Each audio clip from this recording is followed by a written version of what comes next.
Hello, my name is Linda Liebecker, your AAUW Oregon president this year. To begin our annual meeting, I'm delighted to introduce Malinda Gaul, the National AAUW Board Vice Chair. Malinda knows about AAUW through serving in a variety of leader positions at various levels, including president of AAUW Texas. She practices employment law in San Antonio, Texas. She has served also as president of the Texas Employment Lawyers Association and chaired sections of the State Bar of Texas, including Women in Law and Employment Law.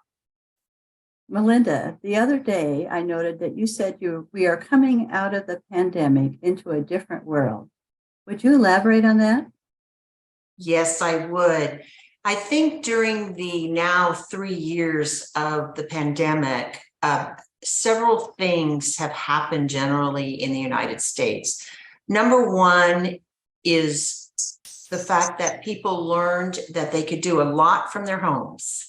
They could attend meetings, they could do their work, they could even do their extracurricular activities. So I think we have to be very aware of the fact that people got comfortable in the last 3 years doing things from their home, and we have to adapt to that. Many of us are excited about finally getting back to in-person meetings, but we do have to realize that that is not going to be the comfort level of many people, and it's not going to fit into their schedules. They're not going to make the time to travel to a place, sit for several hours, and travel back just to get information. So we need to understand that and adapt to that. Many of us in AAUW had never done anything like Zoom prior to the pandemic. And now most of us in AAUW know how to attend a Zoom presentation or a meeting. So again, we have to realize that that is going to be the future. And finally, what I think is also occurred in the last 3 years is I think people have reassessed their life.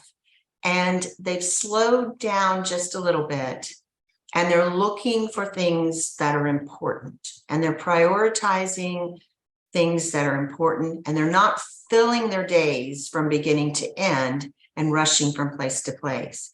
So we do have to realize that AAUW needs to provide to its members and to people that we're interested in reaching out to. We have to provide something of importance, something of substance for them, or else they won't fit us into their now reduced, slower schedule. So that's just my personal viewpoint of it. And I base that a lot on how I feel.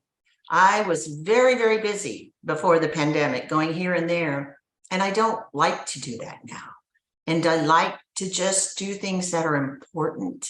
And I think we need to focus on that as AAUW branches, states, and national, and make ourselves part of people's lives because we're providing them something that's important, and we're doing it in a very convenient and efficient way. Thank you, Malinda. I think those are important points you make. I understand that at the last AAUW board meeting, I'll spend some time envisioning what AAUW will be like 10 years from now. Would you share your vision? It was a very interesting exercise to think 10 years into the future what we predict AAUW will look like. And I thought about it in terms of the past. I've been a member of AAUW since 1989 when I had my first child. And in 1989, AAUW was a huge membership organization with growing branches across the country. And then things changed. Over that next 10 years, other things became available to women other than AAUW. They started getting into professional organizations. We also had more organizations that were doing equity for women and girls. And so things started to slow down a little bit for AAUW. Then in the early 2000s, we saw a real reduction in the number of members that we had in branches, and people weren't joining as much as they had in the past, because again, there were a lot of options. And in the last 10 years, we've seen a decrease in membership and a change in our organization. So I started from there thinking about the fact that I don't believe that we will ever grow to the size we were 10 years ago, and definitely not to the size we were 30 years ago. So we cannot focus on increasing our organization by the number of members. I also feel like the competition will not decrease, but will increase. And the competition won't be other member organizations, because member organizations are going away. All types of member organizations are fading. So what we will look like, hopefully in 10 years, is something that is relevant to women and girls, that, as I said earlier, is available and efficient. I think we will be a source of very good information like we have in the past. Our research is top-notch, and we are reached out to by the media all the time for information. So I think in the future, we will continue to be an organization that is relevant on certain issues. And what I see for the future of AAUW in 10 years is not a huge membership organization, but an organization that does have good, solid research and advocacy in advancing women. And part of that advancement is the foundation of AAUW, and that's our scholarships and fellowships and grants. That is what is going to keep AAUW relevant way into the future. But it's also the basis on which we began this organization. And it is that solid rock foundation that we continue to provide relevant, important information and support for equity issues, for advancing women in higher education, for providing leadership opportunities for young women, such as at our Nick Witzel conference. So I think my vision for AAUW 10 years in the future is that we're a slimmed down, but still vibrant organization that is known and respected and looked to for equity support, education support, and empowering women. Thank you. I am curious if there was a consensus of your vision or some kind of common themes of the various board members on what they see. Well, the interesting thing about our board is it's quite different than it was 10 years ago. We have now, through the nominating committee, really focused on a board that is very, it is very diverse. And I use that word in an interesting way. It's very diverse in that each of the members of the board is different and brings to the board something of value, a skill set. And so we have a lot of different people. We have longtime AAUW members. We have new AAUW members. We have people from education, people from business, people from STEM. And so all of us come from a different background, but all of us have something of a consensus in our view of AAUW 10 years in the future. And that was, we feel like, number one, we will be around. Number two, we see a positive direction for AAUW. But number three, we will look quite different than we look now. And we will need to look different if we want to be around. And since we all felt like we would be around in 10 years, we knew that it was our job to start figuring out how we can make the changes necessary so that we're here in 10 years, hopefully 20, hopefully 30, maybe 40 or 50. And so that is what the board is starting to do, is envision, what is necessary to keep this organization going. I would say to all of you listening out there, think about your own branch. And if I look at my branch, it doesn't look different from when I joined it in 1989. We still have monthly meetings on the first Saturday of the month with a speaker. And that is just the way it's been done for decades. And that is not the way of the future. And so I think our branches, our states, and national will have to look different if we intend to continue doing the work we're doing into the future, 10, 20, or 30 years. That is interesting. And you have some suggestions about some of the changes in direction for branches? Well, I will tell you this. The state leaders meet every other month in regional meetings. And in those meetings, we try to talk about different topics and do training. And part of what we're working on now for the next set of meetings is looking at the affiliate structure, looking at the branch structure, looking at the state structure. Because right now, the way AAUW is set up is every branch is set up the same, every state is set up the same, but not every branch in every state is the same.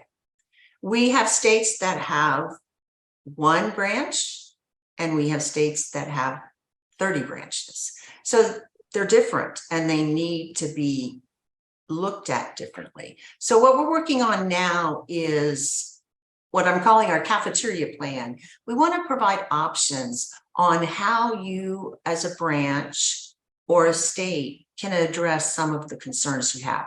Now, for the whole 30 years that I've been in this organization, I've always heard two things. How do we get more members and how do we get leaders? That's a continuous problem. And how we've done it has always been the same way. And so we have to look at it differently. And that's what we're trying to figure out now. If you have a state that has one branch, well, of course, you don't need a state structure, but they sure would like to have some kind of networking opportunity. So maybe we hook them up with the state next to them, and the two of them can work together. Or if we have a branch that doesn't have the ability to get the full slate of leaders that they want, maybe they join with another branch. We know there may be a distance between them and they can't meet in person, but that's why we will use Zoom or we'll use other opportunities. Or why can't two branches have the same structure and be in two different places and have two different sets of things going on? I mean, some branches are mainly a book club, or they might have a meeting every once in a while, where other branches are very active. Why couldn't a less active branch join with a more active branch, use their structure and leadership, but still be in their own town and still doing their own things? So we're looking at all of these opportunities to kind of bring people together to use the structure that we have, use the strengths, the strong states, the strong branches, to help the branches that are less likely to be able to fill a slate of officers or less likely to be able to recruit more members, but have a nice core of members who still want to be active in AAUW. So we have the governance committee, subcommittee working on this. We are going to bring it to the state leaders. And so that's what we're looking at. We're looking at how to make AAUW not just a one size fits all, but maybe we have all sizes available. And that will help us carry into the future, because otherwise branches give up. We can't find a president, so we're just going to dissolve. Well, we don't want that. We want you to stay a member. So let's figure out another way that you can stay a member of AAUW and not just give up because you can't find a president. I was emailing with Maine today, and she had reached out to me a month or so ago, and she said, we have 4 branches and the state organization, we don't know what to do. And I said, well, streamline, see what you can do. And they have gotten to work, and they're going to streamline and they've come up with a new system for the state. They're creating new bylaws. She's like, we want to take a bunch of this stuff out of the bylaws. And I was like, exactly. We have all these rules in our bylaws and we can't meet the rules. So let's pull them out and let's, streamline everything, figure out what to do. So they've gotten together the 4 branches and decided how they want their state organization so that it won't be a burden. It shouldn't be a burden to you. So I was excited about that. And I can't wait to see, we start with some of that. We spread that word to other people. We give them samples of other ways that people are doing it. I think it's going to work in the future because, we hear this. And we've heard this for 20 years. We can't get presidents. We can't get members. It hasn't changed and it's not going to change. And also, if you think that you're going to get a lot of young people to join your branch, we've been saying that for 30 years too. It's not going to happen. Let's just face it. I'm starting to be the honest one. When they say, oh, well, how do we get young people to our branch? You don't. You just don't. They won't come. They're not coming to a meeting. They're not going to hang out. They're not hanging out with their mothers. And the other thing people forget is not everybody stays with an organization forever. I mean, I'm with this group for 30 years and I'll be with the group forever. But most people aren't like that. They move on. Just like they don't eat the same cereal their whole life. They don't stay with the same group their whole life. And we have to get used to that. They're just people who aren't going to be here forever. And we just have to figure out how to form an organization that we use the best of them. And then turnover is going to be a problem always. So, Malinda, your comments just hit on what is going on in Oregon. So thank you very much. And it sounds like what is going on around the country. I appreciate that. And you have given us much food for thought and discussion as we start out our first in-person gathering for an annual meeting and conference in 3 years in Ashland, Oregon. Thank you very much for appearing at our conference virtually. Well, thank you for inviting me and have a wonderful conference. Thank you.